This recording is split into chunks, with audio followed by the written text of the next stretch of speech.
Okay, you can go. Start. Start பண்ணலாமா? அனைவருக்கும் மாலை வணக்கம். தமிழ் பாரம்பரிய அறக்கட்டளையின் இந்த மாதாந்திர சொற்பொழிவு நிகழ்ச்சிக்கு உங்கள் அனைவரையும் வரவேற்கிறோம். இன்னைக்கு இந்த அவார்டு பத்தின அனௌன்ஸ்மெண்ட்லாம் இருக்கனால இன்னைக்கு அனௌன்ஸ்மெண்ட்ஸ்லாம் இங்கிலீஷ்லேயே பண்ற மாதிரி ஒரு idea. So welcome to this evening's program. I'll give a brief introduction to Tamil Heritage Trust and its activities. Make the announcement. We have an important announcement to make today, and then followed that we will introduce today's topic and today's speaker. So Tamil Heritage Trust has been functioning predominantly in Chennai for the last decade or so. The objective of Tamil Heritage Trust is to enable the understanding, appreciation, dissemination and celebration of India's rich cultural heritage. Towards this, we organize multiple programs, one of them being the monthly heritage talks like this. Our monthly heritage talks are conducted on a wide range of programs, on a wide range of topics, ranging from history, famous personalities, art, architecture, temple architecture, paintings, literature, and so on. We also conduct intense workshops for the general public, such as detailed workshops on how to see a temple, how to see a museum and appreciate its the cultural treasures that are there in a museum. We also organize workshops on Pallava Grantham, Indian astronomy, Indian mathematics, and so on. We also conduct what is called a Pecha Kacheri, which is a 2-day program, typically in the month of December. This is usually a series of lectures around a central topic. So we have conducted several such Pecha Kacheris on Mamallapuram, on Kanchipuram, on Pandyan art and history, and so on.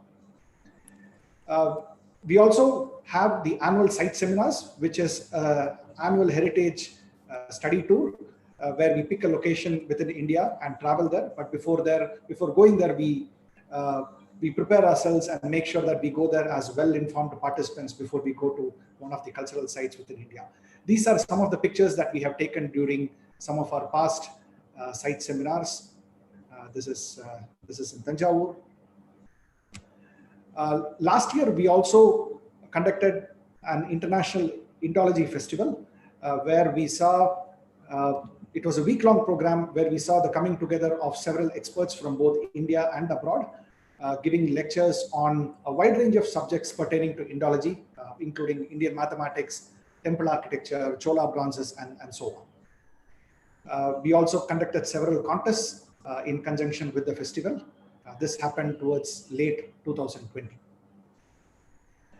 We also instituted the Tamil Heritage Trust Professor S. Swaminathan Heritage Award, named after Professor Swaminathan, one of our co-founders. The first edition of the award was instituted in 2020, and you can see Madhusudan Kalaiselvan receiving the first award from Professor Swaminathan himself. Today, we would like to make an important announcement. We are announcing the nominations, or we are calling for nominations for the second edition of the Tamil Heritage Professor S. Swaminathan Heritage Award 2021. This is the call for nomination. So what is the award for? The award is meant to recognize an individual who could be doing any of the following or many of the following. This person could be deepening our knowledge of Indian heritage. This person could be spreading out a wide net to increase the audience, in the subject of heritage appreciation. This person could be strengthening existing heritage assets or resources. So, if you have anybody in mind, we would call up, we would invite you to nominate your, what we call a heritage hero, and nominate this individual for the THT Professor S. Swaminathan Award. So who can you nominate? Any individual who is contributing in any of these fields. Archaeology, it could be linguistics, it could be history, architecture, literature, and so on. This person could be, in your opinion, doing a great job in understanding heritage, or in spreading or disseminating heritage, or must be involved in the job of preserving our cultural heritage. Right? So if you think any of these individuals meet this criteria, you can nominate them. The person should be less than 50 years of age. This person should be between 20 and 50 years of age. you're also allowed to nominate only an individual, which means that no organizations or trusts can be nominated for this award. What should one look for when you're nominating a person for this award? Here are 3 things that we would encourage you to think of before you nominate somebody for this award. Is this person contributing to heritage on a sustainable basis? Is this person doing consistent work or continuous work in his or her chosen area of heritage? Number 2, is this person's work based on sound evidence and knowledge, and it is based on data and facts? Third one, does this person also make the attempt to disseminate information, share information, take his or her area of study and share it with a wider public, with the general public? These are things that we would encourage you to look for before nominating someone. So how do you nominate? Visit our website, tamilheritage.in, and I've given the link to this, which will take you directly to the article. You will find a nomination form, which is basically a 1-page Word document. We request you to fill the nomination form. The form will ask you for a set of details, which includes your name, your contact number, your nominee's name, that person's contact email ID, number, and so on, and some basic set of questions. So please fill the nomination form with the details that is requested and email the filled form to this email ID, which is admin@tamilheritage.in. So it's a very simple procedure. Go to our website, download the form, fill up the form. It's a very simple form, and email the form to admin@tamilheritage.in. The nominations and the email shall be in either English or Tamil. How will the winner be selected? The winner will be selected by a jury. The jury will consist of members from the Tamil Heritage Trust Award Committee and a few chosen experts from the field of heritage. The jury, we will also request you to provide the contact details of this person so that this person can be reachable by the jury either in person or over phone as needed. The award winner will be announced sometime in August, and there will be a formal award ceremony that will happen during the 1st or 2nd week of September.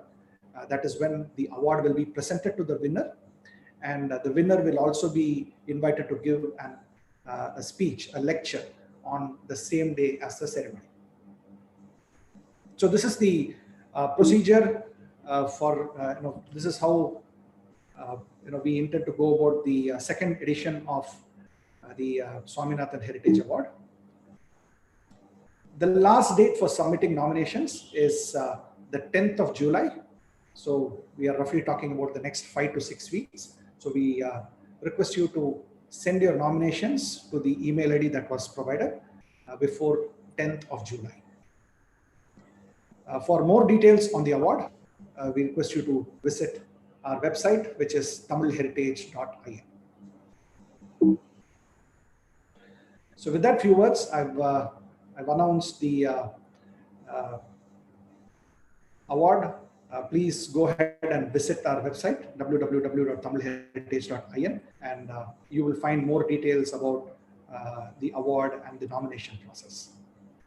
So with these few words, I would like to introduce today's topic and the speaker. Today's topic is Watercrafts in Early Tamil Literature and Inscriptions. There are several references to watercrafts in Tamil literature. Sure, 1 second. Selvakumar, can you come on video, please? Yeah, sure. Yeah, thanks. Okay. Go on, Kishore. So watercrafts, if you look at Tamil literature, there are several references that are used. Kalam, vanji, ambi, navai, இந்த மாதிரி பல சொற்கள் பயன்படுத்திருக்காங்க Tamil literature. The Sangam literature also presents the context in which these watercrafts are used. These watercrafts were used in long distance navigation, coastal transport, inland navigation, and so on. There are several inscriptions that refer to the watercrafts for maintaining applications like irrigation tanks, long distance trades, and all that. That is going to be Dr. Selvakumar's talk today, where he's going to explore these references to where all watercrafts have had a reference in Tamil literature and in Tamil inscription. So that is going to be the focus of his talk today. A brief introduction about today's speaker, Dr. Selvakumar. Dr. Selvakumar is a faculty member in the Department of Maritime History and Marine Archaeology at the Thanjavur Tamil University. Previously, he was a faculty member in the Department of Epigraphy and Archaeology. He completed doctoral research and postdoctoral research from the Deccan College in Pune. He was a faculty member at the Center of Heritage Studies, Tripunithura in Kerala, and also a visiting researcher at the Center of Maritime Archaeology at Southampton University. His research interests include archaeology of India, prehistory, heritage management, maritime history and archaeology, archaeological theory, heritage management, the history of science and technology, Indian Ocean cultural interactions, and ecocriticism.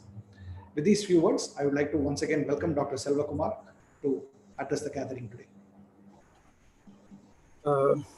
Good evening to you all. I would like to thank the organizer for inviting me to speak on this topic of watercrafts in early literature and medieval inscriptions. I will start my presentation and speak on this topic. Okay.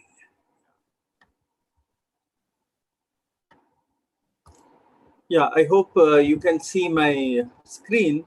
Watercrafts in early Tamil literature and medieval inscription. That is a topic. In fact, I have missed out medieval in my announced title. I have included. Before going into this particular topic, I thought I would briefly introduce the time context, temporal context in which we are dealing with.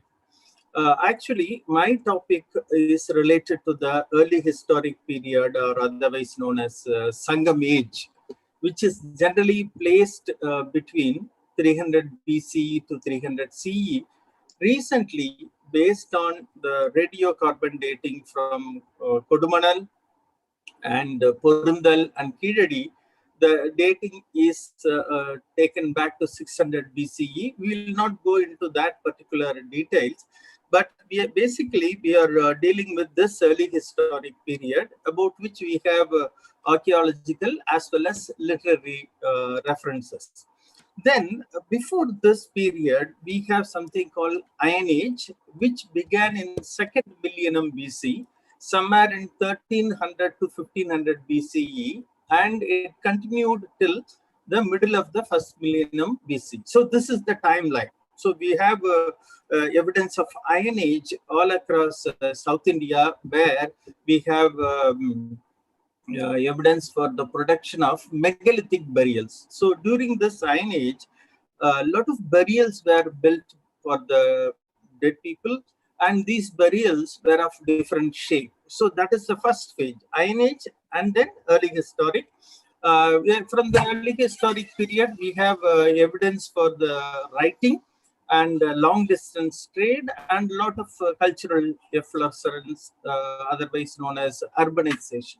So that is the timeline I wanted to distinguish here. Now, coming to the cultural space that we are dealing with, there are two important dimensions to history. One is time, other is space. The cultural space that we are dealing with generally includes the ancient Tamilagam, modern day Tamil Nadu and Kerala, and also the Indian Ocean region. The reason is that Tamilagam, or ancient Tamil country, had interactive interaction with the Indian Ocean region that brought a lot of wealth. So that is a cultural space that we are dealing with. So this is the map of Tamil Nadu, showing important port towns along the coast of the early historic period. This is the map of the Indian Ocean region, where we have evidence for interaction right from the early times. If you look closely, you can see that the history of India or Tamilagam cannot be exclusively studied by taking modern land boundaries. These land boundaries came into being only during the modern period.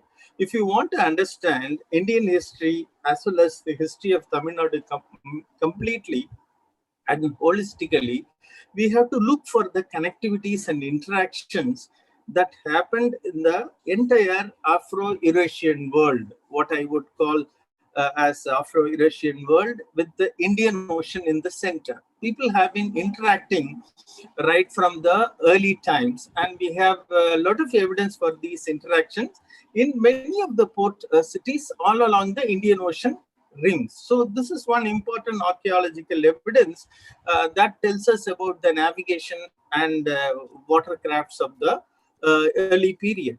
So what are the changes that happened in the early historic times? I mentioned about Iron Age. The Iron Age was predominantly an agrarian, rural economy.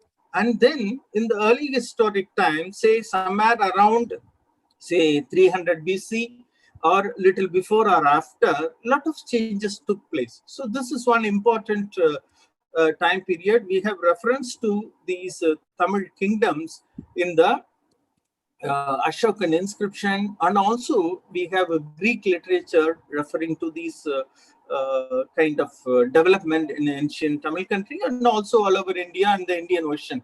So the early historic, we are clearly demarcating based on several features, cultural features. One is the political powers and the chiefs, what is called as Vendors, Chera Chola Pandya and other kingdoms. Then we have evidence for industrial production. So a lot of industrial production in the form of commodities, small objects like shell bangles, textile, copper objects, bronze objects, glass beads, they were produced. And also we have evidence for local trade between the five thinais. You know about Kurinji, Mardam, Mullai, Palai, these five thinais, and these thinais started interacting. The coastal product went to the hilly areas. So this happened, and we also have evidence of the intermediaries, traders, vanihans, and evidence for nigama.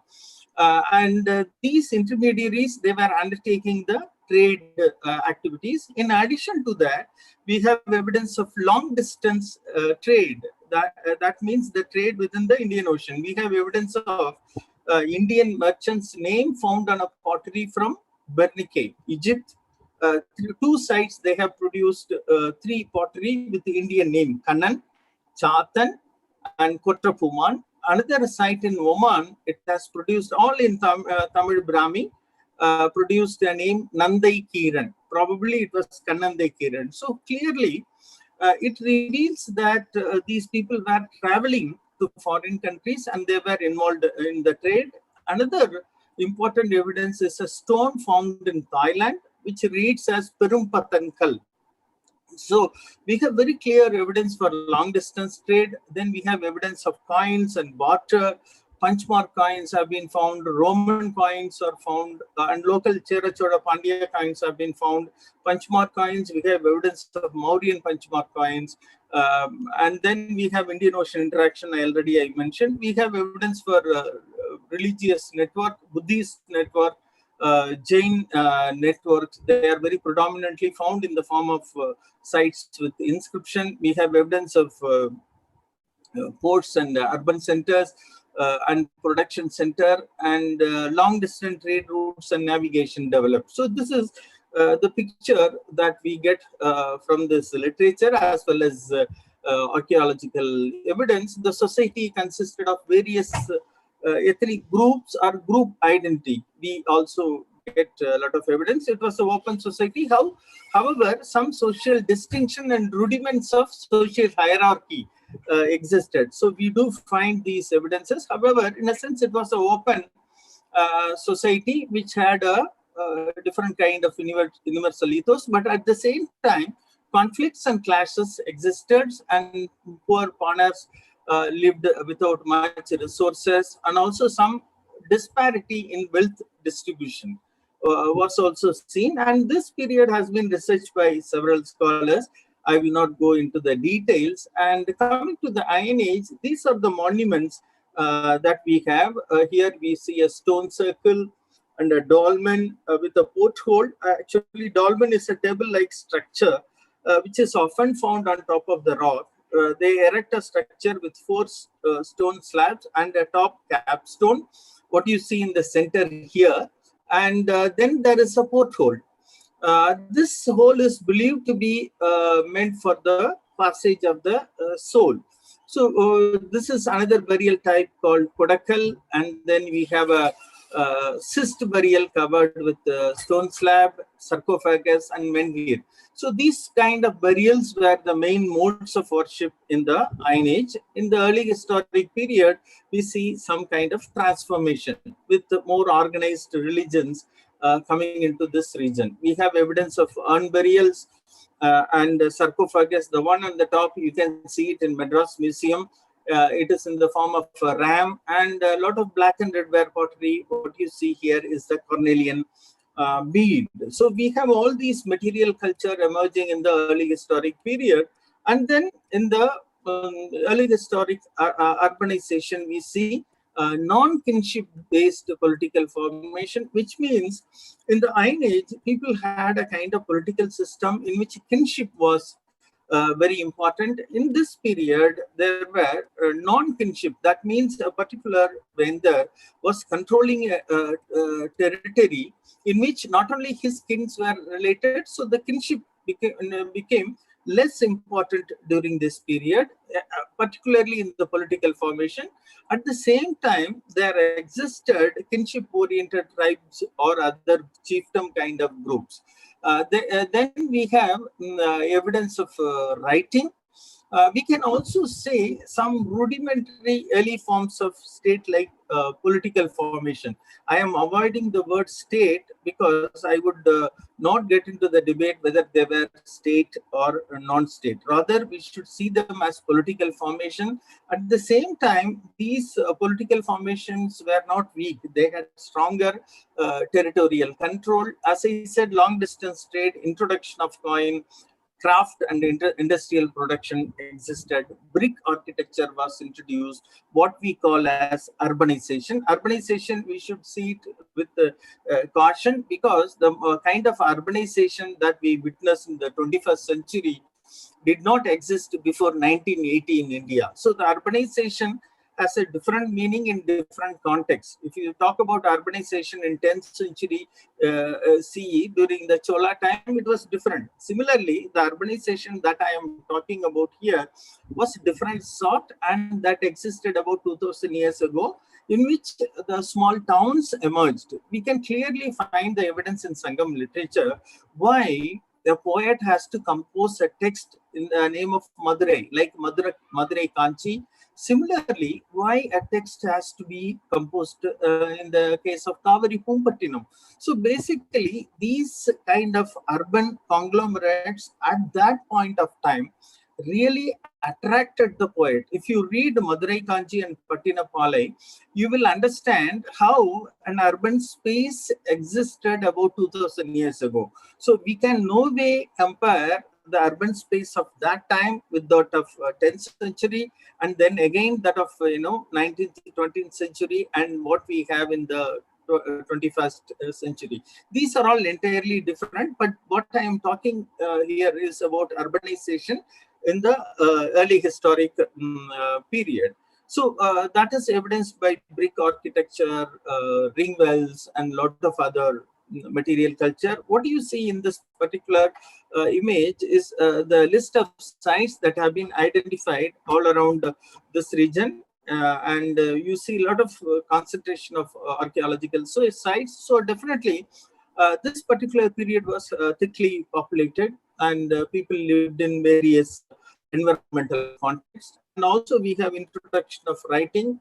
This is a writing from the site of Mangudi, excavated by Tamil Nadu, the State Archaeology Department. This was found at another site near Viluppuram. This is near Ramanathapuram. There is a site called Theruruveli. This reads Nedinkili. And a lot of ornaments are found in this period with the Brahmi inscription. So the writing was widely used by the people. And then, more interestingly, we have evidence for this, Tamil Nadu's history in foreign sources. Strabo's geography, Periplus very clearly mentions about Kanyakumari as being a sacred site where people from different parts of the country coming and taking a sacred dip.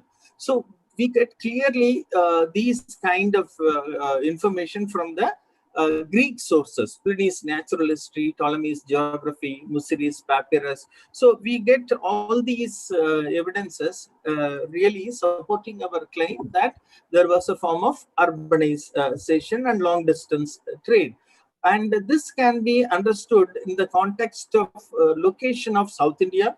If you look at India, India's position was very central in the Indian Ocean. Now you can understand why China is coming up with this, MSR, Maritime Silk Route, OBOR, one belt, one road. So that China is trying to gain control over the Indian Ocean in the context of post-Cold War scenario. So why this China is very keen to have association with Maldives or Sri Lanka or Bangladesh or Pakistan, in order to gain some kind of authority and dominance over this Indian Ocean. So this can be explained in terms of strategic location of South India and India in general in the Indian Ocean region. If you want to travel, especially from the Red Sea, from Egypt down to Southeast Asia, it's a long haul route.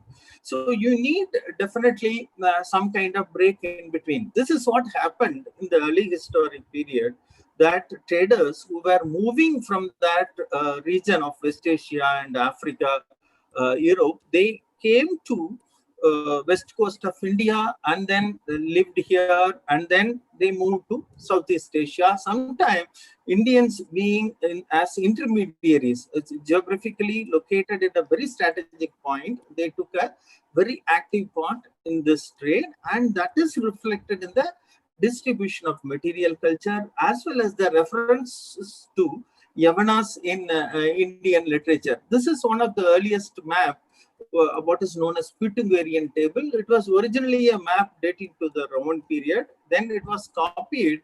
Right now it is kept in Vienna, in Austria. It is known as Pythagorean table. Here you can see Sri Lanka mentioned as Tambopani, and then Mussiris, and this is the Tamilakam region. So this is one of the earliest evidence for this early historic period. Now we are moving into the Sangam literature or early literature. I will not introduce, because you all know about Ettu Togai, Pattu Pattu, Padannan Keerkanakku and all that. So I need not introduce much. Very well. This literature is generally dated to 3rd century BCE to 3rd century CE. And some of these poems are considered slightly later. So, but this particular literature has a lot of information for trade and exchange and society, and so much of information. I feel still we have not sufficiently analyzed this literature. Most of the time what happens, we look at some select reference and we don't go into the detail. Actually, studying literature is a very interesting task, and when we study literature, the meaning changes. For example, when we work on literature and inscription, we need to be very careful. Suppose we find a particular term used in a literature, say of early historic period, say in 2000 and 1000 and say 18th and 20th century, it is not necessary that the meaning remained constant. We need to be very careful. Similarly, the words that are used in time and space, sometimes the word that is used in Tamil Nadu will have different meaning in Kerala in terms of pronunciation and how it is and its meaning. So the meanings of the words change according to the context, according to the space and time context. We need to be careful. This is one of the problems many of the researchers face. Sometimes they attribute a contemporary meaning to a the term in the early historic period. So this is very tricky. We need to be very careful when we work on the literature. But otherwise, if we very carefully look into the early historic literature by looking into the medieval literature as well as inscriptions, we can understand better. That is why in our research method, if we want to understand the early historic literature, we need to have a very good understanding of medieval texts and medieval inscriptions. So this is very important. This is very important. So without that understanding, we cannot interpret. And we have a lot of references to this trade and exchange of womeners traveling across in the landscape, salt being exchanged, and we get very beautiful narrative in the literature. I'll not go into the detail. So archaeologists have worked on excavating or archaeological site, unearthing a lot of material culture, and also they have correlated with the literary references. Because of this archaeological work, we are able to substantiate and understand the Sangam literature differently. Sometimes poetic accounts may have certain exaggeration. It is very important that we look into the archaeological material. So archaeological material actually deals with the physical world that is in front of us, the objects that were produced by the people. So it, in a sense, brings us to the reality, whereas literature talks of a world of words in which a lot of things are constructed. And one of the problems that faces archaeologists as well as people or historians is the process of visualization. How do we visualize the past? We cannot see something like what we see in a movie. What do? We take the evidence from literature, we take the evidence from archaeology and try to build a visual narrative in our mind. This is a very difficult task. That is why I always keep saying archaeology or history is not just about looking into the sources. It is also about understanding culture. How can for example, if you want to understand Indian history or Tamil Nadu history, can we understand just by reading 20 books or 10 books? No, it is impossible. You need to understand the Indian culture, travel to different parts and how people live. And without understanding these ethnographic contexts, and archaeologists or historians cannot interpret any of these things. So this is a very important point here. So this visualization is possible because of archaeological excavation and careful study of the literature. These are certain images of watercrafts that we get from archaeological context. What you see here is a kind of drawing on a pottery from the site of Kalam, which shows a ship of early historic time. This one is actually a coin, boat motif on a Shatavahana coin. This one is from a motif on a mosaic from Ostia in Rome.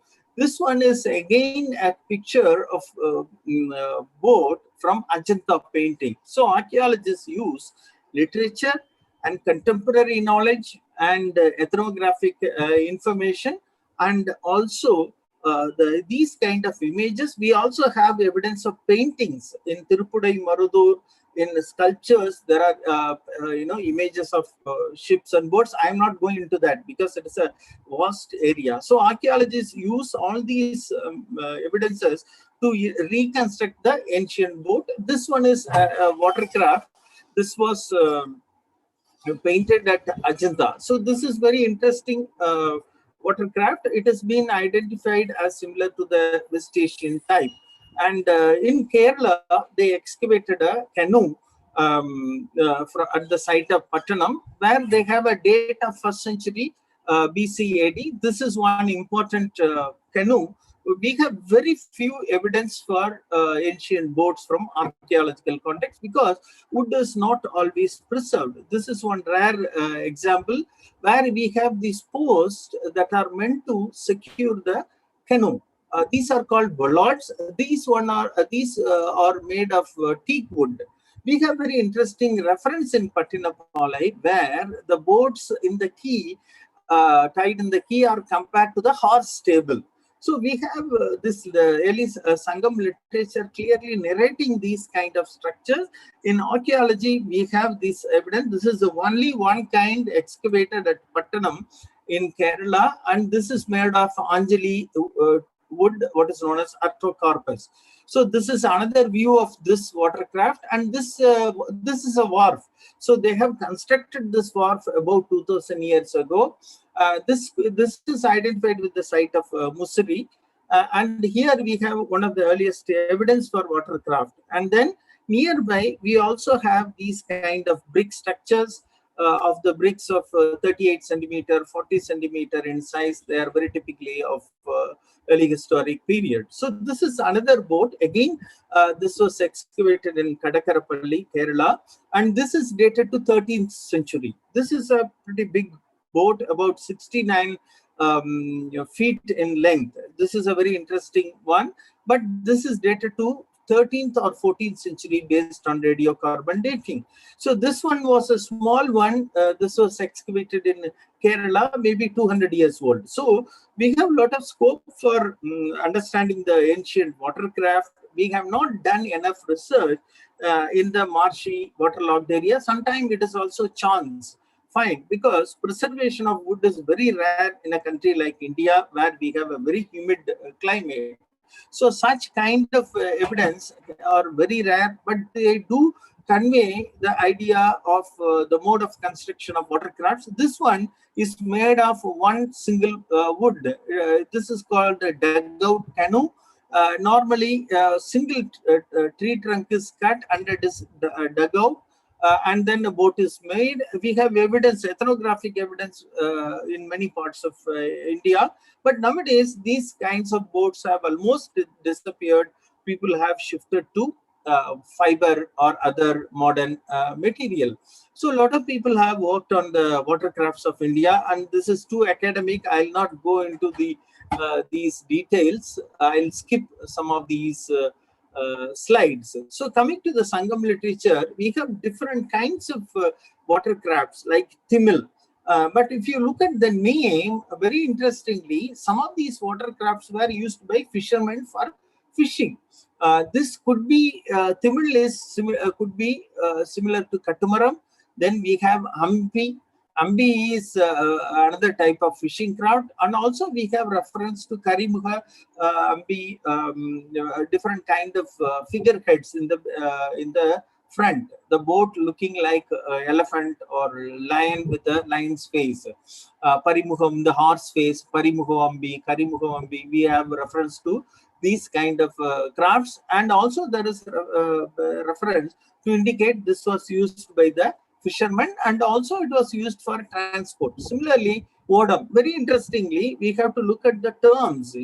Odam is a very interesting term. Pahari, Valvai Pahari is another term. Very importantly, we do find the similarity of these terms in the boats of Sri Lanka, and also those used in Southeast Asia. So what really happens is we have evidence for Paruva in Sri Lanka, Prague in Indonesia. Similarly, Vangam is a boat type mentioned in Sangam literature.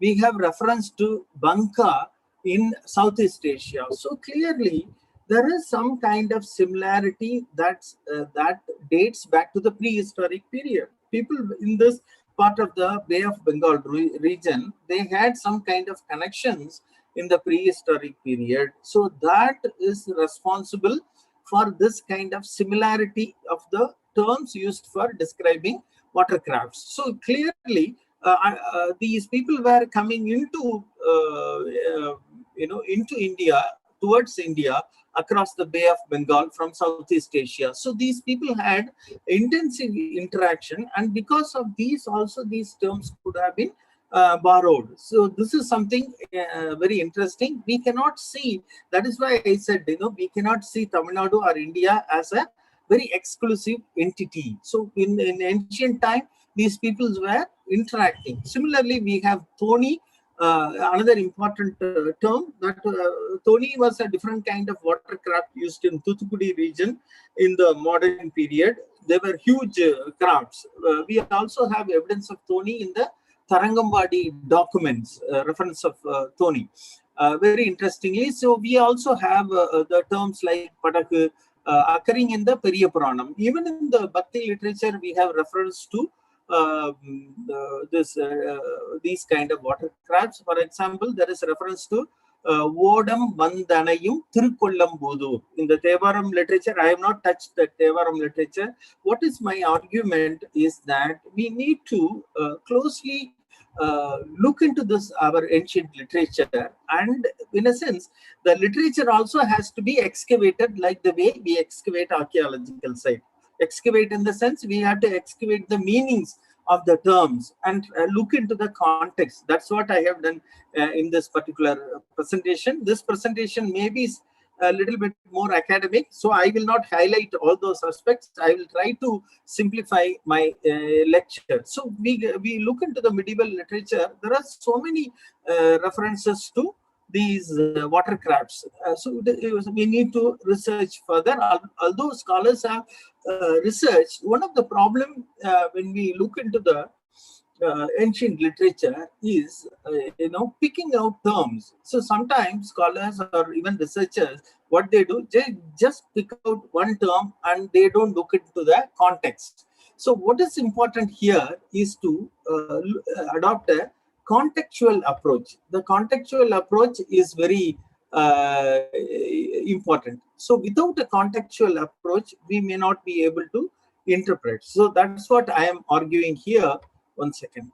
Yeah. So this particular graph shows you the frequency of the terms, how frequently these Tamil, Navai, Ambi, Pune, Kalam, Vangam, Thoni, Kappal, Vodam, Padagu, all these occurs in the literature. We see very high occurrence of Tamil, which is associated with fishing, and this is being described in the context of fisher folk. Then we have navai. Navai is another important large seagoing vessel.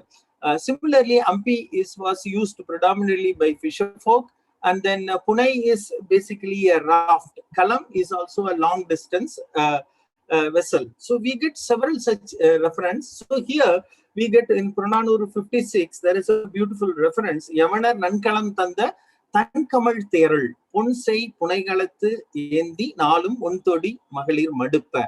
So this reference talks about wine from this vessel. So here Kalam has two meanings. Kalam also occurs in the context of vessel, also in the context of ship. But here the Kalam probably refers to the amphora jar.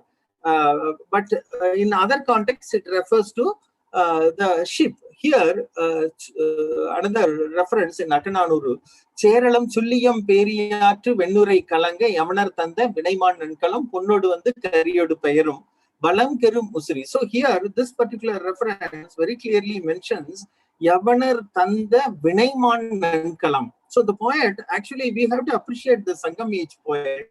I always describe these Sangam age poets as ethnographers or as journalists, as anthropological researchers. So what these people did is actually observe the country or the landscape in detail, and they have narrated these incidences in these poems.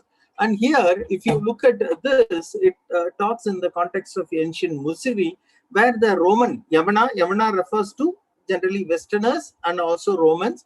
There, Yavanar Tanda Vinaiman Nankalam. So the poet uses well-crafted vessel that came with gold and returned with pepper, curry. That was the term used to refer to pepper. So this is one important poem. Here, they use the term Kalam. They are not using, say, ambi or other boat types. So the poets were very careful in choosing certain terms to describe certain types, so we understand the meaning. So here, in this context, we have two references. Purananuru 343, Manai Kuvaya Kari Modayal, Kalichumaya Karaikala Kurundu, Kalandanda Purparism, Kadithonial, Karai Cherkundu. The Kalam. Kalam here means vessel. Purparism refers to gold or metal. Kari thoni, the second term thoni is very interesting. Kari means backwater. Kari means backwater, and you get a lot of backwaters in Kerala and also in the East Coast. So certain kind of vessel like thoni was transporting only in the Kari areas. So we need a different kind of boat for different areas. That is brought out in this poem. So I have done a very detailed narration on the boat of Ambi and looking into the context. It will be published as a paper. You can go into the detail. I'll not go into the details now. I'll just simply highlight some of the important, because we have very limited time. So this particular poems talks about the use of watercrafts in various contexts. So I have taken here ampi. Here the term ambi is no longer used in Tamil Nadu, but it is actually used in Karnataka. Ampikara is in Karnataka used to refer to boatmen. Another point that I wanted to make: if you want to understand, history of Tamil Nadu, sometimes we need to have the knowledge of Malayalam and other languages. So we need to look into these Dravidian languages and also other, Sanskrit or Prakrit to understand the interaction. This Ambikara is the term used to refer for boatmen. And one of the important boatmen of medieval period was saint named Ambika Chaudaya. Ambika Chaudaya was a Vachanakara, is some kind of sacred, something related to Bhakti saint of Karnataka. And you have, very interestingly, this Ambi boat was used by the fishermen, not only in the coastal area, but also in the hinterland.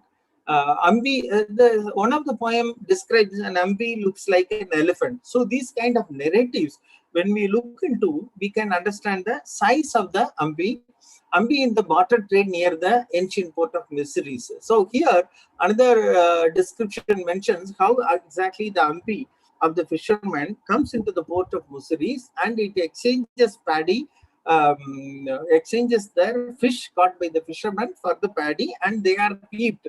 Then there are poetic narratives. I will not go into the details, and there are a lot of literary motifs, chiefs of Ambi as the ferry point of Dharma. So these kind of Arathurai, these concepts are also used by the poet. And see, Prananur 381 mentions a chieftain who helps the poor people, and the chief who helps the poor people to cross the condition of poverty. So the boat is used in a very metaphorical sense also. An abandoned Ambi and a deserted bull, they are compared in another poem. And Chalapadikaram also mentions about stylized Ambi with fear gates as with animal heads. It mentions about Perunturai, where Epigraphy shaped like horse, lion, and elephant. Karimuhambi, Parimuhambi, I told you earlier. So these are all moved along the ferry points that is being described. Ambi like a water buffalo, Ambi used by Parvadavar folk. So very clearly, we get a clear identification of the context of use of this particular boat, Ambi. Crow laying egg on the Epigraphy, which you can see in Madras, the contemporary Madras on the beach. You can see how a boat is used for purpose other than fishing. This itself is an ethnographic study. So here a poet mentions a crow laying an egg in an Epigraphy. That is very interesting. An Ambi used for river crossing, driving a bullock is like driving an Ambi. We get a lot of such references. Ambi in the Ramayana of Kambar. We also have, I have just selected this one reference, where Ambi is used in Kambar Ramayana, where Rama is trying to cross Ganga, and here it is used. So we can understand this Ambi is basically a inland watercraft. So here there is also proverb Ambi and Aru Kadapur. So we can also use films and proverbs and contemporary context for understanding this. I'll rush, and I have 10 minutes. I'll quickly finish my presentation. Timil is another kind of watercraft, and that was used mainly by the fisher folk. And it could be similar to the catamaran. And also the fishers were called as fish hunters, and they move with the Timil, and Paradavar with curved Timil, Kodum Timil. So basically it was probably the pro was curved inside. So this kind of watercraft was used mainly for fishing within a short distance where the waves were very high. So such kind of curved design would not, disturb the boat, so that can withstand all the beating by the waves. So this is being described scenario in the fishing village, and how these fisher folk children, they are counting the Timil that are coming back to the land with this is my father's Timil, this is your father's Timil. So these kind of narratives are also found in the literature. Counting of the lambs in the Timil of Paradavas, that is also found. Fishing net torn by the shark. Catching of shark is also referred to, and Paradavas collecting Turbinella pyram. So they use these kind of boats for this activities. Timil is like an elephant, all these description. Paradavar fishing with strong Timil, that is being referred to. Timil in the form of Mars, the red star, that is also spoken. Paradavas counting the lambs on the shore. Sometimes the fisher folk, they count the lambs on the Timil. The same way the fisher folk also count the lambs on the shore. This is also described. Paradavar hunting shark. So how Timil is used? Timil was also used in the town of Madurai and in the river Vaigai, and that is spoken. And sandbars breaking the Timil craft. So these kind of references occur. Now I'll come to the references to watercrafts in the medieval inscriptions. The tank irrigation in the medieval Tamil Nadu was one of the important activity related to agriculture. Excuse me, yes? you can take more time if you don't have to rush through. Okay, time இருக்கு, நீங்க பொறுமையாவே அதை பண்ணலாம், ஒன்றும் பிரச்சனை இல்லை. Thanks. Okay. Right. So tank irrigation in medieval Tamil Nadu is very important. The Pallavas created a lot of tanks, are called as tadakas, and this was one of the important irrigation management activity that supported many settlements. I think probably the rice cultivation became very important during the medieval times, and these tanks played a very important role in supporting agriculture. We also have a reference to the existence of tank in the early period. There is a clear reference to Pulakil Vilai Chennal, the red rice that was grown on the east of the tank, Kulam. So the tank was actually, if you see the drainage pattern of Tamil Nadu, all the rivers flow towards the east. That is why Keel, even if you look at the meaning of the term Keel, male, we say Merku, Kizhakku. Keel means low, also, to flow down. So on the lower end. So here clearly, this indicates the terminology, how this topography influences the terminology. And here, if you look at many of the tanks, the main area of cultivation will be on the eastern side, because the slope of Tamil Nadu is generally southeastern direction. And these tanks were created by erecting a bund. These were a very simple technology. They raise a bund on the slope. And then one problem is, when you raise a bund, how will you open and close? For that, they introduced this sluice technology. So this was happening in the early period, probably in the Sangam period or slightly later. They were constructing brick structure, which were probably getting damaged. So from the Pava time onwards, they started erecting stone pillars, and they had probably a stronger management system. Probably these people used wood for erecting such structure. If you look at the inscription, there is a reference to Panandumbu. Panandumbu, basically the hollow trunk of the palm tree. They hollow out the tree trunk and then use it as a kind of pipe, and that was probably used. And they might have used this for as a post in the tanks also. Now, this way of constructing a bund and blocking the rainwater and then using it. If you go to Chennai, near Chengalpattu, you can look at the tanks, some of the tanks created during the Pallava times or extended in the later time. They are like oceans. At that point of time, Chennai is one important region for the tank irrigation. Now, actually, they have blocked all the tanks, and that has led to the flooding. See, these tanks are, some of the tanks are fantastic by look, and tanks played an important role in agriculture, mainly wet agriculture and rice cultivation, that in turn supported the settlements, because the rice was very important crop that changed the surplus production. So if you cultivate any other crop, there would not be surplus production.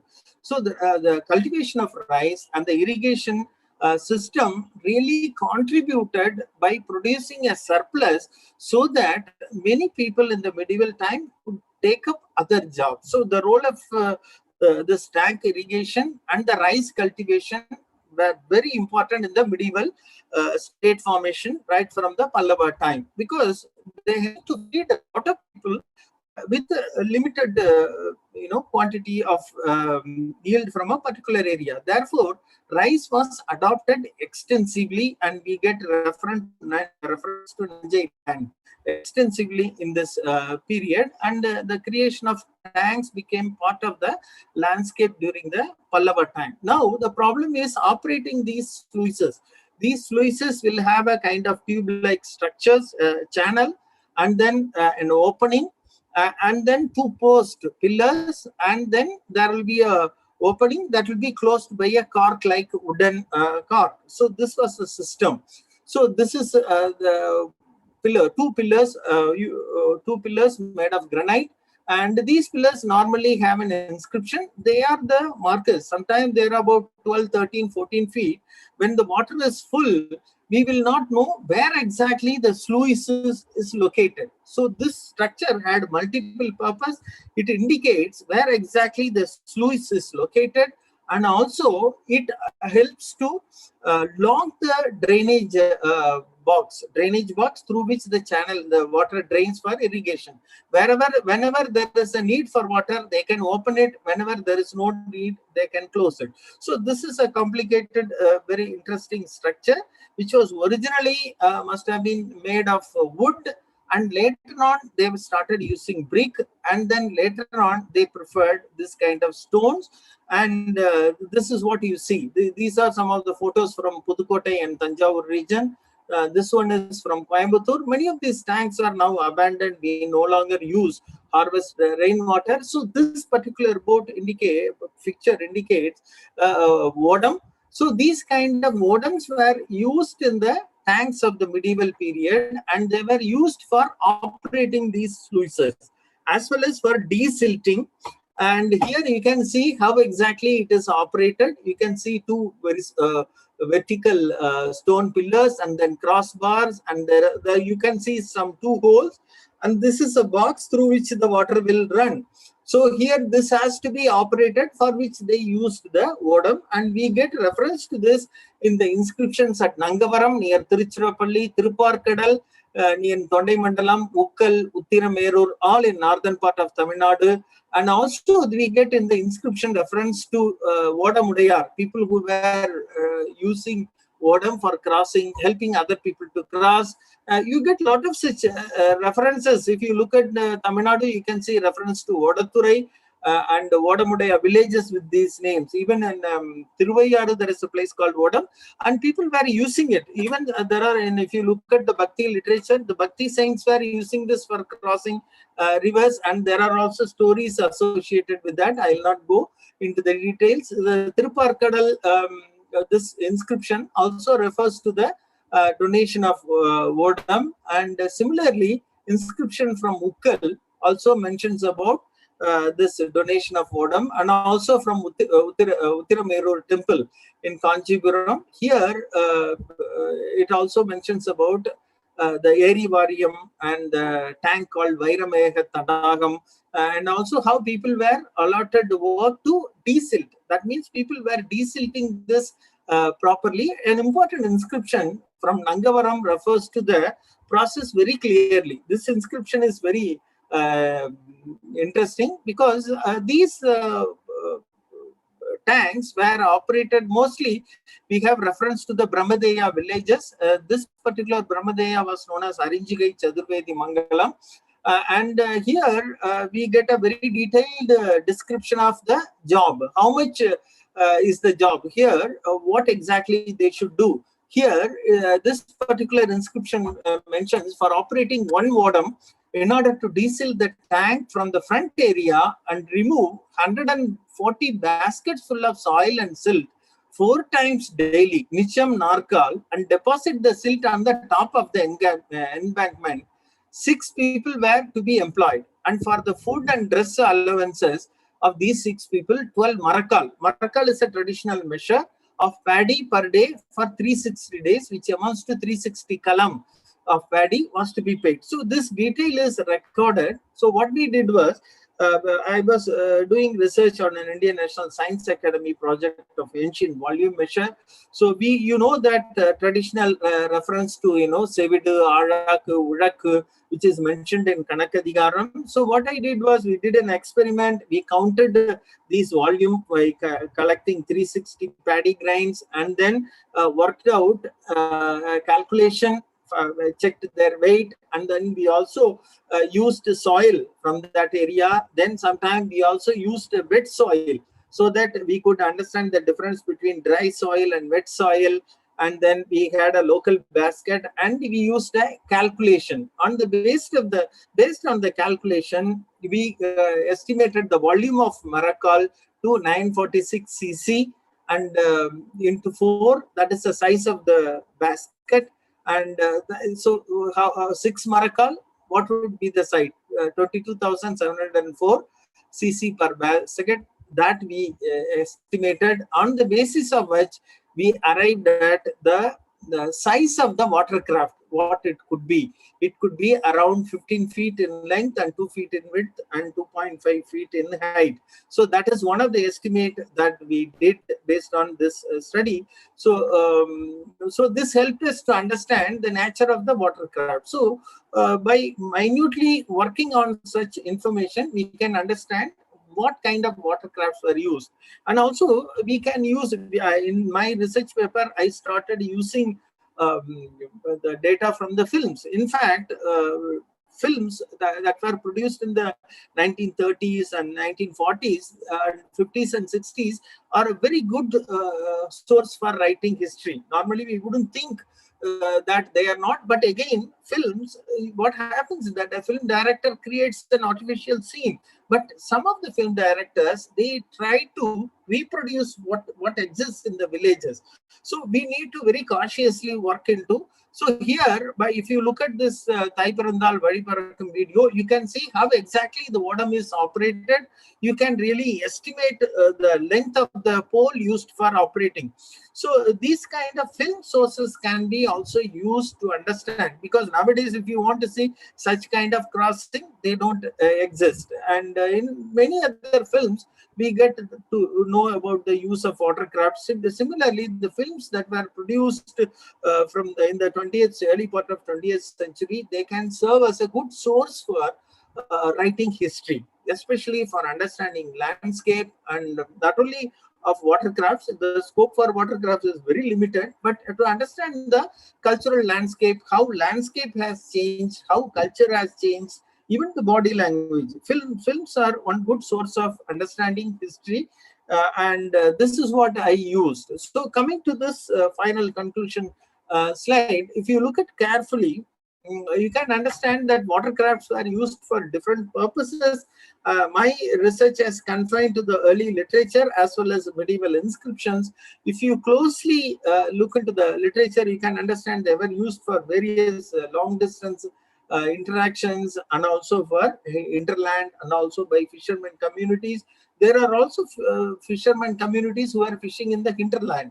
And they were also using boat, and unfortunately we lost this tradition, and nowhere we can find these vodam. We also have parisal, Parisal has also reference in the inscription. We have evidence for use of Parisal, the coracle, which you see in Dharmaburi. It was used, referred to in the Kannada inscription in Karnataka. So where these people are using that, even today, now what happens, many of these traditional fishermen from Karnataka, they take this harikol or the parisal on the Karnataka State Transport Corporation bus, and they go and catch fish in Kerala. In Calicut, we saw in Calicut and some other parts, these fisher folk, even today, they go there because they supply freshwater fish. Because many of these fishing has changed. These people, many people go for deep sea fishing, and these small communities, one husband and wife and their child, I don't have the photograph, and they are there in Calicut, and they fish from the backwater, and they supply it to people. So what I am trying to argue is that this ethnography or understanding contemporary culture is also very important. And I have not done a very detailed study in that. I have stopped with only 2 contexts. If you look at the palm leaf documents, and also we have evidence of Kappal Navai Satram, which was composed in 17th century at Rangabar, these kind of texts, Tirupadai Murdur, temple painting. We have a lot of things, lot of research to do to understand the use of watercrafts. By chance, we have we may find some kind of real watercraft in the coast of Tamil Nadu. There is one shipwreck in Sri Lanka known as Godavaya, in which they found a lot of evidence of early historic period. So we have very such rare evidence. So we have to literally extract data from available literature, archaeology, painting to reconstruct the way of watercrafts, how people use them, and what kind of activities were taking place. So these are some of the points I wanted to highlight. I hope I have explained everything in a very simple manner. There is much more to talk. Because of lack of time, I had to rush through. And if you go and look into the literature, there is much more to understand, especially in the medieval literature, how watercrafts were used. And these kind of technologies, sometime we can revive, sometime at least for teaching our children as part of heritage, we can do that. At least I feel Tamil Nadu, some museums should come forward to create a model of these kind of watercrafts, so that people can understand as part of our heritage. I would like to thank all of you, and also the Tamil Heritage Trust for giving me an opportunity. Thank you. Thank you, sir, for a wonderful lecture. Lots of questions. I'm sure we have quite a few questions that we have received from the viewers. I would like to engage in a conversation with you, not as a simple Q&A. So let's spend the next few minutes, subject to your time. There's a question from Arvind Sethi, and I would like to start with that. He wants you to give an example of a word having different meanings and then linking it with archaeological evidence. I think it is triggered by your very early part of the lecture.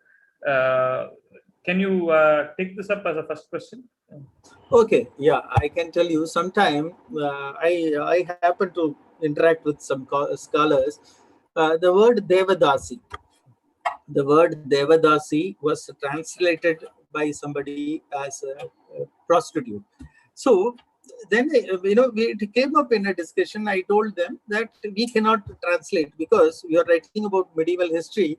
The original meaning of the term is different. So this is one just an example, because if you look at many of the published literature, it has different meaning. So this is one just example. And similarly, many of the titles, I'll not go into the details, many of the titles, sometimes in personal names and titles, they are taken to as caste names. So when we are trying to, just one example, to say the titles that are mentioned in the inscription need not be directly related to what is used today. This problem arises because we have an understanding of a meaning. We live in the 21st century. How can I interpret? because how can I visualize? Because the kind of input that I am getting today, that influences my understanding. Suppose if I am born in a Tamil society, Tamil Nadu, if I learn as an artist, or if you develop as a kind of researcher, the concepts and ideas that influences the understanding or cognition of that person influences. For example, if a person is grown in Africa, or, Europe, or America, or China, they will have different understanding. Best example, see the image of Buddha. Image of Buddha produced in India, Gandhara school, Mathura school, image of Buddha produced in Southeast Asia. Why? The same Buddha has different kind of image attributes. That is because of the cognition of that particular person. Similarly, when we live in 21st centuries, we learn a language that is used in the contemporary time, and the meaning is attributed to the contemporary society. So when we take on these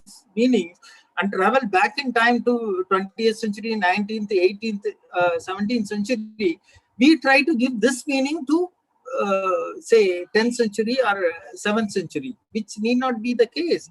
So in order to understand the meaning of that particular term, you need to look into the context in which that is used. So that is the argument. I understand the context, the cultural package that comes with the word, which cannot be translated that easily across the languages, especially if the culture is at a considerable distance. Right. Yes, I mean, we hear of the number of words that the Eskimos use for what we may call as ice, just like that. Right. I understand that. Right. Yeah. Panchavar. I can cite one more example. Panchavariyam. Earlier, they introduced the Panjam. Panjam today means famine. Right. So we get reference to Panchavariyam in the Pallava and Chola inscription. They interpret it as a kind of agency for famine. Now, later on, scholars interpreted Pancham in Sanskrit 5. It is 1/5 of the land, 1/5 of the produce that was meant to be managed by this committee. So that was the interpretation. So the term Panchavariyam, we take a contemporary meaning and try to interpret. But if you look into the context, you get a different meaning. This is there in the published literature. Yes. Okay. Coming to that, the words and meanings and what they actually indicate, you gave a list of words that are there in Tamil literature, right? Timil, Ambi, Odam, Pahri, Punai, Vangam, Midavai, Thoni, etc. How do we know the shape of this? I mean, do we have such detailed description in the literature to make sense of not just the shape, but even the construction, like thickness everywhere, material, how they were bound together, all of that? Yeah, no, it is not possible, because that is where I rushed through some of these presentation. Actually, if you look at in detail, some of these description they tell that the size of a boat as similar to an elephant. And if you look into some of the medieval Periyapuranam, it refers to the elephants being loaded on the Vangam. Correct. So that even in the context of Mamallapuram, there is a literature reference, I think. I didn't look into that. So by looking at these kind of description and the context of use, you can understand their dimension. But to be specifically reconstruct the internal structure, no, we have no evidence. Only option is ethnography. In archaeology and history, what kind of method we use is we have a contemporary understanding, because we discuss everything in terms of contemporary language. Ethnography is one important source. We have a traditional boat building that was existing earlier. Now it is existing in some areas, interacting with these craftsmen, and then looking at some of the paintings. Even paintings can mislead you, because sometimes painter can paint a particular feature of a boat in a differently. There is no way to completely reconstruct. If we find an archaeological evidence or accurate representation, blueprint, we can. And also experimental archaeology is one way. Actually, some scholars tried to reconstruct a boat that was used in Harappan time. They started to sail from Oman. They couldn't. The boat sank in that way. So experimental archaeology and ethnography, that is another branch of archaeology, and looking at these kind of contexts minutely, then interacting with the traditional craftsmen. Right. These are the methods. So we archaeologists and historians use multiple tools to gain knowledge and understanding. So it's a very complex process. Right. Sometimes we may not be able to achieve. Yes. Yeah. So probably when they were mentioning elephant, what elephant is to animals, this particular watercraft is one of the largest, or probably as a simile, perhaps, right? Quite a few questions. I mean, at least 4 questions from Ramaswamy. I will read out the first question. It is quite long. Let me just read it.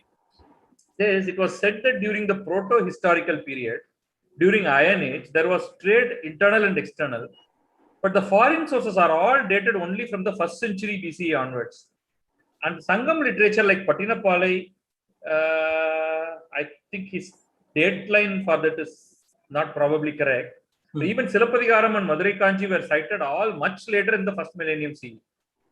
How can texts and sources of much later period and a few archaeological findings around the turn of BCE to CE be held as proof that, according to one of your slides, even Yadumure Yavarum Kelir type civilization and political formation, etc., existed even during Iron Age, which obviously ended around 500 BCE or thereabout? Are there any other correlation and evidences? Of course, there would not have been any ethnography possible for the Iron Age in Tamil Nadu, especially.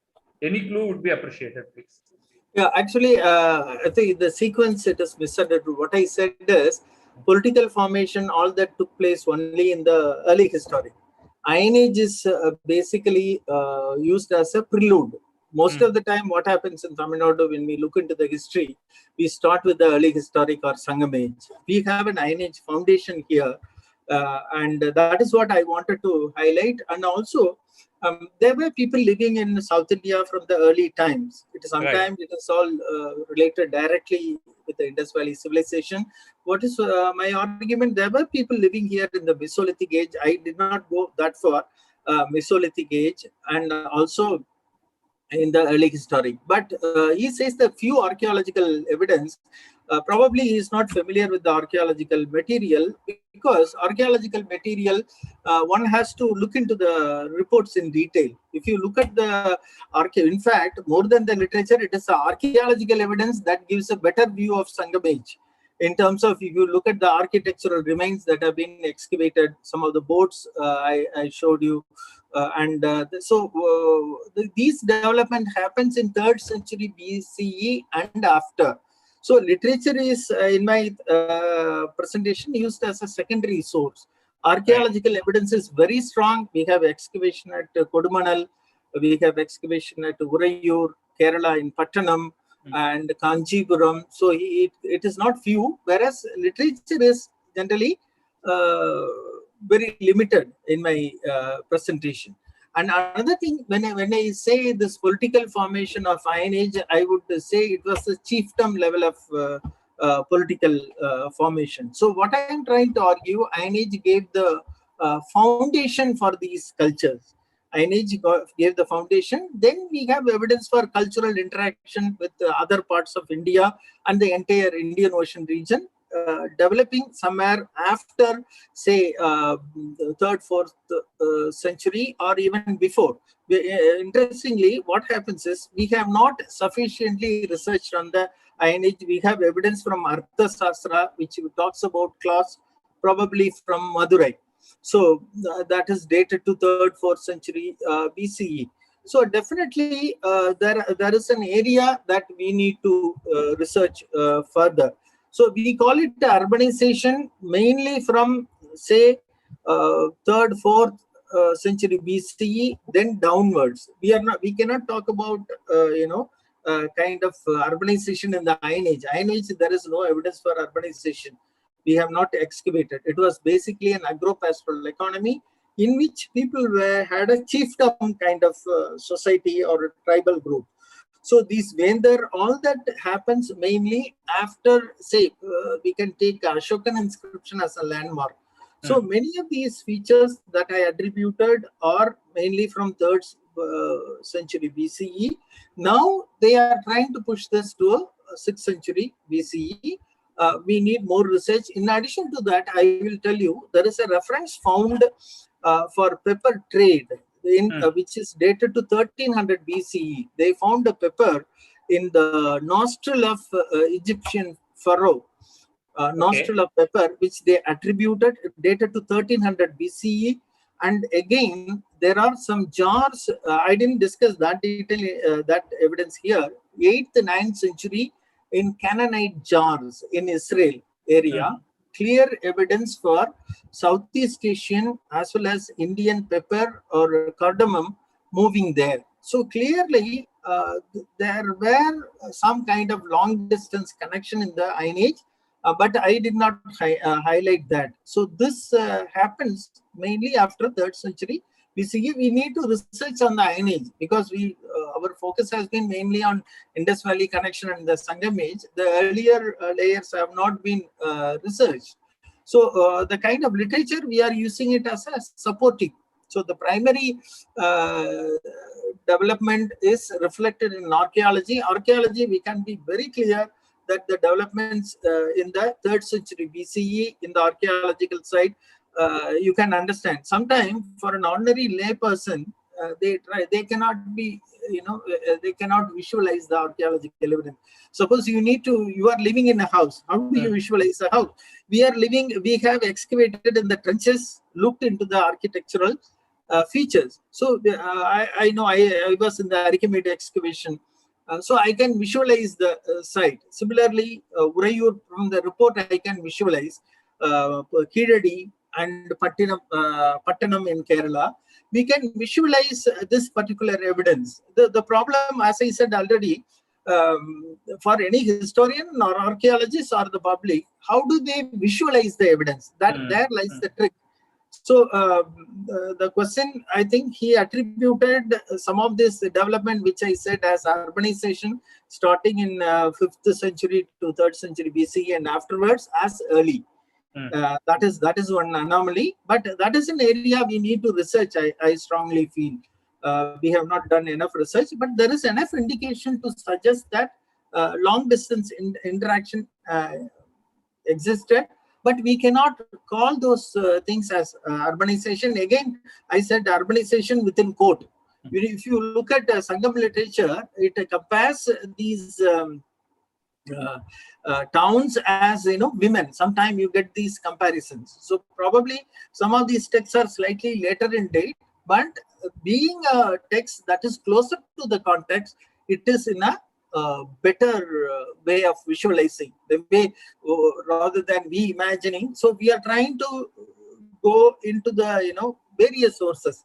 We look into the literature of 18th and 19th century and back in time and try to visualize. That's what we do. In that way, I think we can understand the context better.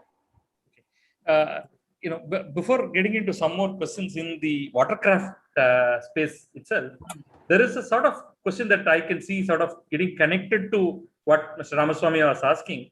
It's a question from Mr. Ashraf, who is basically challenging the very idea of Sangam age with the excavations themselves.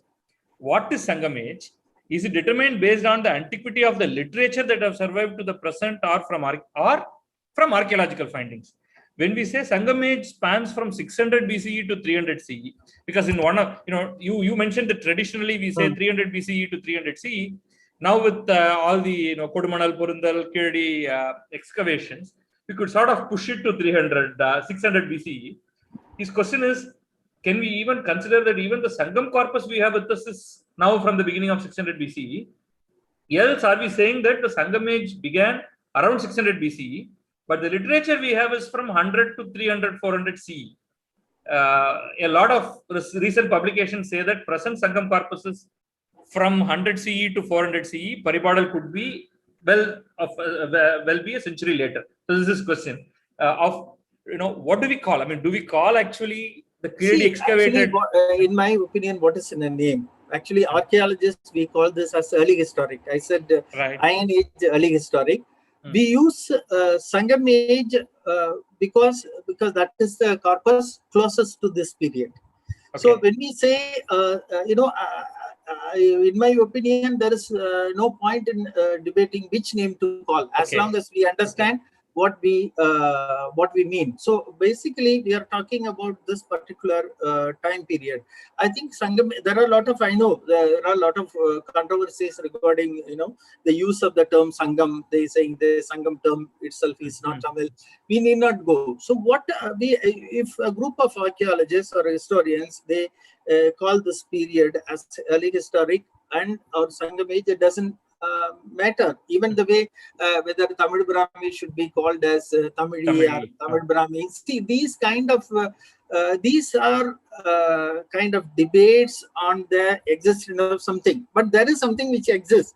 Again, I think Ashraf also probably has not understood the archaeological material that have come up from the site of Kanchipuram, Arikamedu, and Kaveri Pumpattinam, and Burayur, Karur.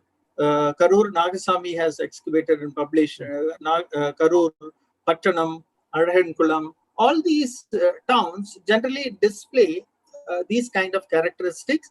And based on that, recently they have a hypothesis this particular period would go back to early period. But I don't think Sangam literature can be pushed back to 600 BC as of now, because we don't know, because we need to do further research. I think I am very aware of all these, sometimes some of the texts like Paribadal are dated to later period. And also there is a view by Herman Dicken. These are there, but some of these information, definitely the way they refer to Nandas, the way they refer to Mauryas, and also what we find in the context like Periplus. See, for example, Periplus says dated in 1st century CE, it clearly refers to the existence of Cheras. Similarly, take the case of Ashokan inscription. Ashokan inscription dated clearly to 3rd century BCE. So, see, you get these references. So, Ashokan inscription, 3rd century BCE, and then Periplus, 1st century CE, then the other references. Similarly, Arthasastra. So they definitely indicate some kind of development in this particular period. So 3rd century BC has been conventionally accepted right from the time of Nilakanta Sastri and several scholars. Now, these recent excavations have indicated that is why I put 600 to 300 BC as a bracket. But I would say that we need to research further. But what I see is this urbanization process, it is a process that developed there and it gets amplified from 3rd century BCE. You take the case of Sri Lanka. Sri Lanka also, they have tried to get a date, they have got a date of 5th century BCE for the Brahmi, but some scholars, they are not accepting this Sri Lanka Brahmi script evolving in Sri Lanka and coming. But definitely, when we look at this particular archaeological evidence of long distance trade, there is an indication to suggest that cultural developments from 5th to 6th century need to be studied further. So now they have got only a couple of dates from the site of Kodumanal and site of Kiradi. But what I would say is we need to do a much more careful mapping of it. It is not like, pushing the date and claiming, and it is not a question of, so maybe it is for somebody. As far as academic, goal is concerned, we need to understand how these process developed. That is why in some of these papers, I have tried to distinguish early historic into multiple phases, starting with the 5th century to 3rd century is one phase, 3rd century to 2nd century. Sometimes, if you look at carefully, some of these developments start only from 1st century BC. We get clear reference to the movement of amphora. See, for example, Yamanar Tanda Vinay, there is one reference to this Yamanar Tanda Vinayman Nankalam. And Yamanar Nankalam Tanda Thankamil Theral. So that reference is to amphora clearly. That amphora we get clearly from 1st century BCE. Okay. 1st century BCE is the clear date. So when we talk about early historic or Sangam age, we cannot say that the development of entire 800 years remained constant. So we are splitting into this into various period. Probably coinage also. We have evidence of Mauryan coins, like Mauryan Panchmar coins. That was probably 3rd century BCE. That has been found at Bodinayakunur. So indicating some kind of activities there. Probably these kings started issuing coins slightly at a later date. So therefore, we cannot say that everything existed as in the 1st century existed in the 3rd century or 4th century. So we are dealing with a long period in which several developments happened over a period of time. So I would say that Sangam, use of Sangam age as a time is as a marker is immaterial. We can really use a period of a 5th century BCE to 3rd century. So whether we call it Sangam age or early historic, it doesn't matter, as long as we understand what exactly were the developments are. So my argument is that we need to more minutely work into these cultural periods and understand the development of material culture. We generally have more evidence for intensive activities from 3rd century, the BCE, but this recent, that 3 centuries, we need to work in the light of evidences recently. Even there is a scholar who excavated Tissa Maharama in Sri Lanka.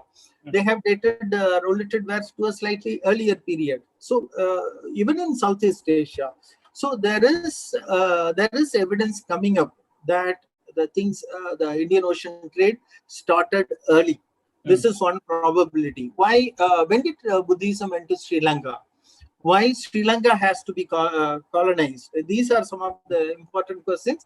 That is also associated with the developments in Tamil Nadu. We cannot see Tamil Nadu as an exclusive area. We should see rather this development. Why Sri Lanka has to be colonized? So probably because of the strategic location of Sri Lanka, traders would have moved in the early period, for which I think this might have happened in somewhere, say, after 6th century BCE. So this is an area which we have not sufficiently researched. Similarly, when Nagaswamy excavated Kurkai, they have got a date of 785 BC. That date has not been researched. So what I am arguing is the Iron Age as a cultural development, we have not done enough research. These are some, I think I have satisfactorily argued. As far as Sangam age, it doesn't matter. So definitely some of these colophons and notes were created in the later period. Much later. You know, the text as 400, they were composed in the later period.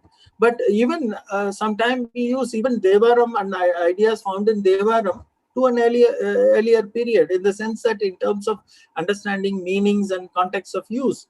So I don't think there is any wrong in using Sangam literature when we use ethnography of contemporary period. You look at the description in Pattinapalai, how there is a narration of Urai Kinatru Puranjeri. There is a suburb of Pattinapalai where there existed this Urai Kanaru or ringwell, and where chickens were grazing. The same kind of scenario you can see in a contemporary village. So sometimes, as an archaeologist, we cannot say the culture remains static. We get ethnography, even in some of the African Kung Bushmen, their hunting techniques is used for reconstructing. When we use a kind of evidence that is there present day, it is an ethnographic cultural lab. Any community living is a cultural lab. It is better than armchair thinking. I sit here and imagine.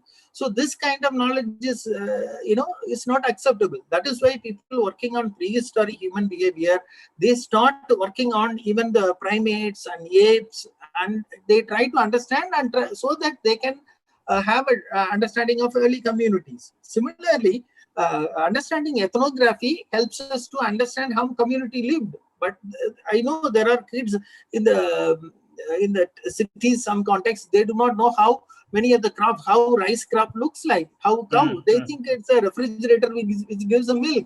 So when we are trying to understand culture, ethnography as a tool for understanding past, similarly, we are using Sangam literature as a tool for the past. We cannot, there are certain components that are found in, as I said, how the films produced in the early 20th century has some kind of scenes. It is not necessary that we can directly take everything and apply it in the context of past as suggested by the analogical argument. These are certain tools used by archaeologists and historians for visualizing. As I said, there is an evidence, and there is an evidence, different categories of evidence. How will you use this evidence to visualize?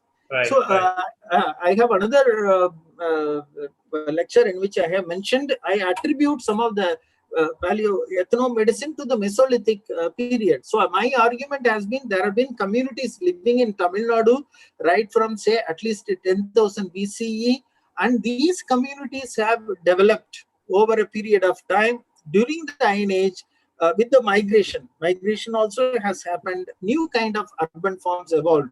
So this kind of development needs to be studied in long term. We have not found an ideal site. Sometime, as far as archaeology is concerned, we get to know, like finding a world like Ube Saminadayar got the collection of Sangam anthology. And archaeologists, when they fall upon the right site with the right,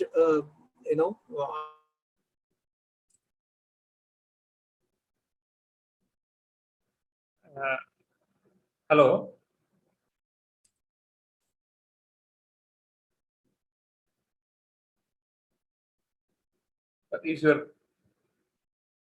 We are having some connection problems.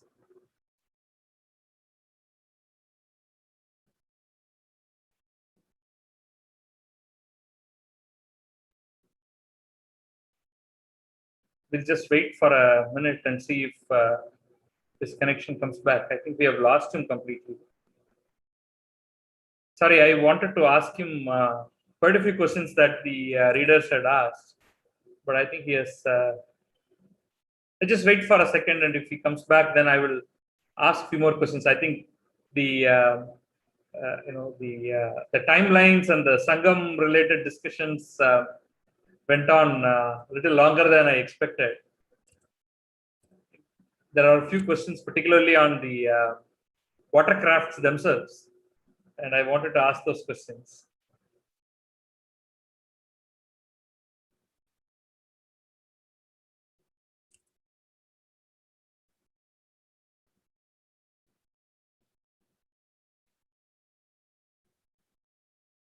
Either he has lost power supply or his internet connection. I think he's back. Yeah, just give us 1 second. Hello, sorry, we lost your connection. Okay, sorry, there was some problem with the connection. Yeah. So I think you have spent quite a bit of time on those issues. Let me just quickly ask you a couple of questions before we wind up. It has taken, we have taken quite a bit of your time, sir. This is more on the watercraft themselves. Prakash wants to know, the Cholas were a preeminent maritime power, is well known. Which among these watercrafts provided them with the firepower to establish a blue water navy a millennium back? Do we have any details on that? No, we don't have many details. Probably we have these boatcrafts of Navai or Vangam could have been used, because we have a reference to Vangamali Kadal Nagai. Vangam Malinda Kadal Nagai reference. So probably Vangam type and Navai could have been used. And again, probably Cholas didn't have a standing navy, because they might have sought the support of other people, mainly the merchants. Probably it was an alliance with the merchant. They could raise. So when we say navy, it is probably ships used to merely transport the ground forces, rather than a ship mounted with any kind of specialized weaponry, etc. No. Basically warriors on ship. That's it. Okay. Warriors on ship. Only thing is they cross the sea. Okay. That is the thing. Otherwise, it's all the same. They had, but definitely they had a traditional knowledge of navigation. They had tools of astronomical and other knowledge of wind and other agencies using which they could cross. So that itself. So this is what I said. When you are trying to say urbanization in 21st century, state urbanization and state also. Today's state is very powerful. So it completely spices. It has complete control of information. The same state did not exist in 1990s, 1980s, or even in the early 1900s. It is entirely different. This is where I said when we talk about state urbanization or navy, they had industrialization and all, the industries. We use archaeology industries in Sangam age or early historic period. We cannot think of an industry something like what it exists. So these terms, as I said, the term like Devadasi, they acquire a different meaning. The concepts applied by archaeology like navy or urbanization or state in the 21st century and 19th, 18th, as you go back, it had different meaning. You cannot just compare the navy of Cholas with the navy of modern day or even navy of the British during the colonial time. Right, So, but if we use the same term, we think the meaning is same. This is what I said, the interpretation of Devada. They see so many other terms. On the same lines, extending, again, playing on words, Mayura Rao has a question. Does the word Vanga has any relationship with Bengal or Bay of Bengal or Vanga Kadal? Has any relationship with using the word Vanga for boat? No. Here, Vangam, actually, Vang, we do not know what is the root of it. Vang is actually a part of a boat. Vang means this kind of curve. Okay. And this is Vang is one member of a boat, and probably derived from the shape of it. And Vangam is referred to this. I think it doesn't have anything to do with Bengal, but in Sangam text there is a reference to Gangai. Actually, they don't refer to Bengal at that time. That region was known as Ganga, Ganges. Even that is there in Periplus. Bengal was not known as Bengal in the early time. The name Bengal came in only in the later period. So this has nothing to do with that. Vangam is also a term referred to some other metal. And I think it refers, there is also an island called Banka is a kind of boat used in Philippines and other languages. So this Vangam is different from that. So probably derived from Vangu, but sometimes, these terms and their meanings is much more complicated. It defies our understanding and reason. There are two questions on sort of making these boats. One from Mr. Soundararajan, which is any mention about the type of wood or trees used in making these thimble and boats, etc. Is the same type of wood used in both eastern and western coast for construction. That's one. A question from Roshni: are there any references on who made these watercrafts and how they were made?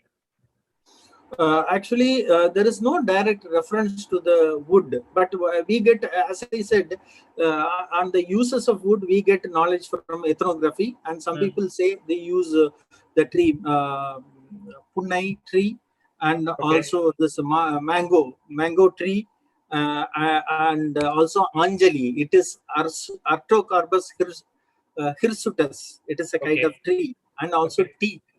So we get this particular information from ethnographic context. So in order to understand ancient ship and navigation, as I said, we use different kind of information. We get some information from text, some information from ethnography. So as far as the uses of wood, we get only information from the ethnography. But in Egypt, in the excavation of Bernike, they have found teak wood. Teak wood from Kerala. Teak wood was extensively used during the colonial times. This teak wood found at Bernike dates to the early historic phase. So they say that the teak wood went from India went from India, and also they found clothes in Bernike. That cloth went from Gujarat. They had printed cloth. So we have evidence for the use of teak wood, and in Tamil Nadu, East Coast and West Coast, I think they have found they use the same wood. In addition to that, Kaveri Pumbatinam, they have found a pillar or a bollard made of teak wood, dated to 300 BCE. 300 BCE. So this indicates that teak and other woods were used. But if you ask the contemporary fishermen, they give this information. So here, in some contexts, we use traditional knowledge. See, how do you call a pot a pot? We call panai kalam. Kalam is a term used here. That's what I say. Some of the terms that we use today, they were prehistoric. So I also say that even we are sources of history. We tend to teach students that sources of history is only archaeology and written record. The most fundamental source is our own body. We are biological archives. Not only the DNA, our own language. Some of the terms that we are using, they were created in the prehistoric time. Similarly, some of the terms like kalam, the kal. Even the term kal is very the place name with kal. That is why place name study is also very important. That is why I would say some of these information we can draw from living tradition or ethnography, and that is how we try to reconstruct. So what I'm trying to say is that same way we are not taking Sangam literature and say everything information, because we have been closely working on this literature. We find certain information which are also later in date. We cannot directly push on everything. So certain information, the way they narrate the fishermen's way of life, the way of life narration in literature, they also make parallel with what we see today, contemporary living condition. So that is how archaeologists use multiple tools to reach certain conclusion, and that these conclusions are also again only temporary. Nobody can say that anything for absolute terms. And also we are using contemporary language, contemporary conceptualization. This process of visualization is very important, and we do not know who constructed these boats, but definitely in the construction in the early period was by the people itself. People make, even earlier we used to make doshamavu at our home. Today now we make ready-made. But in the early stages of civilization or culture, people started making things on their own. The specialization of Rathakaras, Takshas that we get in the early Sanskrit literature. Similarly, in the literature, we get specialized people. But sometime, even we watched some of these boats being made by using the fishermen themselves. So we could say in some contexts, they were people themselves made the tools. When state formation, when these kind of things come, the state started commissioning. So they might have used a professional boat builders. There are some interesting facts mentioned by few people, and also a question related to who would have built things. Let me just mention these facts because it's interesting. One, Mangai Raghav says that she, as part of a group, I guess, saw cave painting of a man in Katumaram in Ulundurpet Kulam Takka. I don't know the location exactly. It is. I know that. So which then could be easily, if you are saying cave painting, probably 500 to 1500 BC, whatever the period is. You really need to check out the styles and other things, are maybe even older. No, I'm merely stating that because he mentioned. SK Aruni mentioned something, and he's also asked a question, so I have to pose the question to you. He says, Vangu may be referred to a type of tree because in Kannada it is Honge Mara. So it could be like a Vangu, could be a Maram, probably. I'm merely leaving it to you to take a look at it. Leelavati says in Kannada, boat is called Doni, which is quite understandable because Doni being a Dravidian, actually they languages. Say Toni means dugout. Tonda pattadu Toni, they say. So there are a lot of boatmen. This is right. There is in Kidwalai, there is a painting of a kind of boat and a pole which could be something like a catamaran. My argument, again, I didn't place it here because we started more on the early Tamil literature thing. Right. Sri Lanka and India, they were together till about 7000 BC. Till about 7,000 years ago, the sea level was low. Then what happened? There was a sea level rise. So my assumption is that for theoretically this happened, the people would have been separated. Probably these log boats would have developed in the Mesolithic time. Right. Simply, you hang on to any kind of wood and then move. So in my understanding, this might have developed in the early period. So there is a probability for the use of this wood as a simple log, simple raft, floating raft. This might have developed in the Mesolithic time. We have evidence, as Mangai Raghavan pointed out, at Kirvalai, but we are not able to determine what kind of boat it is, because the artists use certain stylistic convention. When they use certain stylistic convention, they are not keen on the fine details of function. Right. Their interest is rather than conveying an idea. This we had a discussion in a recent seminar in which some of the medieval manuscripts, some of the Arab manuscripts, they have illustration of the boats which are similar to what is found at Tirupati Marudur, and they said there are a lot of flaws in the drawing. In the manuscript drawing, they cannot be taken to indicate. So what we are trying to do is we are trying to take some of these, clues to reconstruct. So that is how we do that. Vangu, it is possible that vangu is a tree, but here in this context, when you look at the boat part, as a vangu, it is clearly that it is a part of it is a design. The way Thoni, Vangu, they refer to the design. We may not be able to get into the mind of those people why they called certain names. Maybe if we find a better evidence, we'll be able to answer.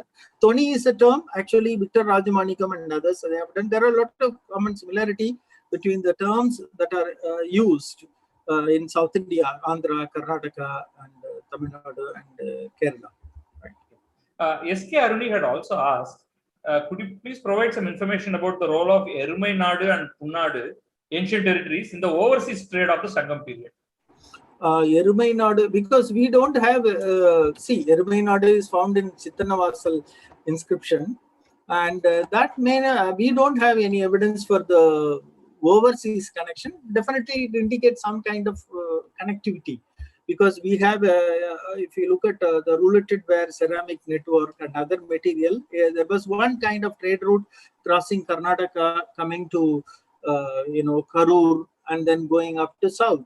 So this was generally a connected network where hinterland cities and overseas networks were linked. But other than that, this Nadu formation, maybe unless some individual from here went and if they have produced some inscription, we may not be able to tell. One important thing is these are all territorial Nadu, but we do not know what kind of Nadu. Nadu formation is another important concept where territorial formation, in my opinion, this may have also developed in the Iron Age. In a context, it referred to king. I was talking about kinship and non-kinship related. Probably Nadu was a kinship group territory, and perhaps this happened during the time of Rajaraja Chola, as argued by Professor Y. Subbarayulu. He was trying to create Valanadu in order to break the traditional kinship group and their dominance in the Nadu and their interference in the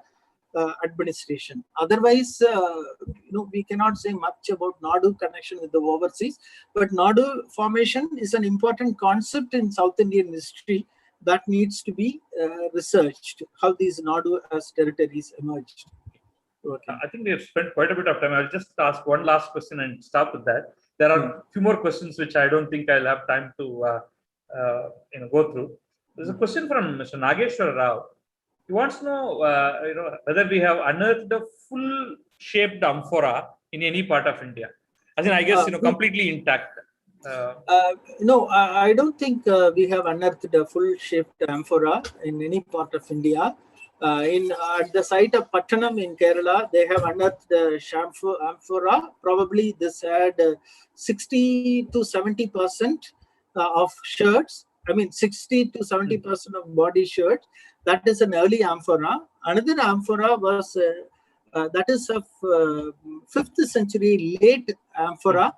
That Kaushik Gangopadhyaya and a local person, Maiti, and he discovered, on which I also did some work. There is a paper published in Royal Asiatic Society of Bengal, in which we discuss this 5th century amphora, which is found in complete form, but that is late Roman amphora, that is of later period, found in Bengal. Apart from that, as far as I know, there is no complete amphora found anywhere, because if we find any shipwreck, we may be able to find. Otherwise we may not.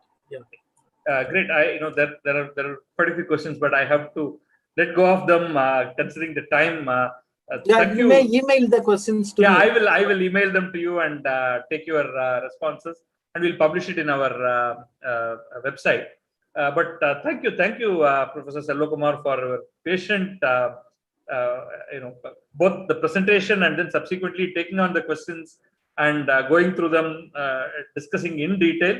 There's so much more that we can really talk about this, but it's really exciting to see how we can take material evidence that we have gotten from various archaeological explorations, and then linking them to literature and trying to sort of produce a comprehensive picture. I'm sure the picture is not complete. There are lots of gaps, but that's where I guess there is scope for research and further research to really get our understanding better. And there is so much that the richness of the literature you brought out beautifully, and to approach that with scientific focus, which I really like the way you went about measuring the grains, then the sand, to basically look at what could be the size of the watercraft. That was really beautiful in terms of it's not just taking what is written in the literature for granted, but trying to sort of reconstruct it and approach it with scientific temper. Thank you. It was fairly holistic lecture.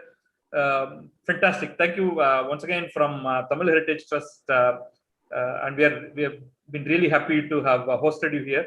So once again, thank you. And for the listeners, we will meet again next month, first Saturday, same time, 5:30, with another lecture. Thank you all. Bye-bye. Thank you, sir.